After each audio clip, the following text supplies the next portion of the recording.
And now for all you leftist quacks or people in the middle of the road that worry about guns and guns in the hands of good people. Well, now it seems that appears that Prime Minister of the current Israel, Benjamin Netanyahu, is telling for all citizens, he wants all citizens to be armed as possible, being what's going on. Which reverses their strategy before of they only wanted military and police and other civilians only were able to carry their guns only when necessary. The problem only when necessary is you don't know when that's going to strike.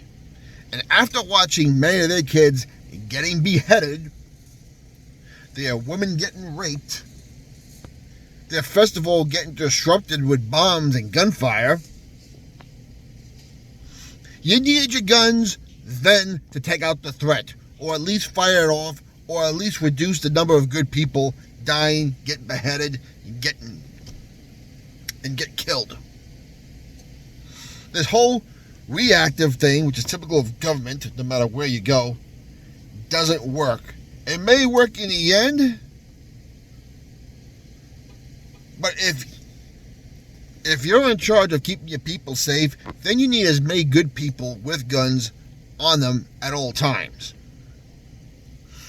Now, Hamas has called for a jihad around the world on Friday the 13th, which is tomorrow, since today is October 12th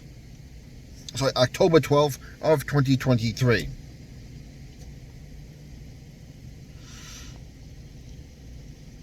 So, for all you people that own guns but don't like to carry because it's too much of a hassle and I gotta wear bigger clothes, well, it's October, alright? I mean, unless you're living down in Florida or central South Texas, there's no reason not to. In fact, I don't care if it's hot and humid. It's hot and humid up here too, and I carry all the time. Shame on you people.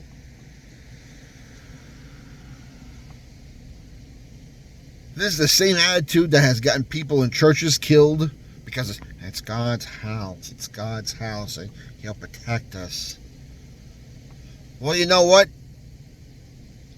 God protected the Israeli people too. But you know what? David, who became king later on, still needed to accept the challenge of the giant. He knew he had to practice and know how to use his weapon, and then kill the giant with the slingshot he trained with. Now you're going to say, well, it wasn't a gun, it was a slingshot. Well, listen, if King David had access to an AR-15 back then, I'm sure he would have used it, or an AK-74. So don't get stupid with me. If all you people say, well, it was really for muskets. Yeah? Where do you see the word muskets in the Constitution? You don't. It says arms. Because the founding framers of the Constitution knew that technology was going to change. The framers who fought the British knew that the technology they had at the time, the Kentucky rifle, was a lot more advanced than the ones they had as kids. If you're going to go with that stupid logic, then I guess TV media and internet media should not be considered media since there was no internet or TV back then. If you want to go there.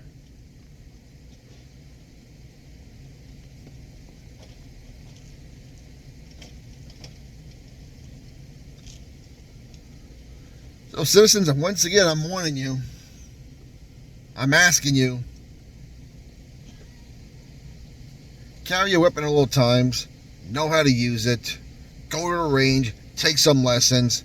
Don't be one of these helpless, someone save me, because you're going to have about 3-4 dozen people around you saying the same thing.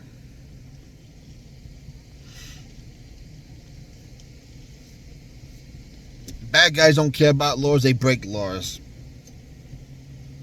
Terrorist groups don't care about laws because once you have in your mind to kill a whole bunch of people, no law is going to stop you. The only thing that's going to stop you is a bullet across your head, or somehow if you get good intel, you surround them with guns pointed and they give up. That's it. Either way, you're going to need a firearm. And right now, you need to at least have a handgun on you. And listen, you might want to keep a long gun in your trunk right now. I don't care if it's a shotgun, an AR, a hunting rifle, a very accurate .22 weapon.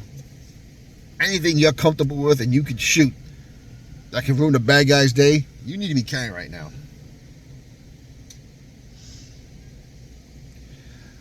Links will be at the bottom. Let me know what you think. And we'll talk to you later.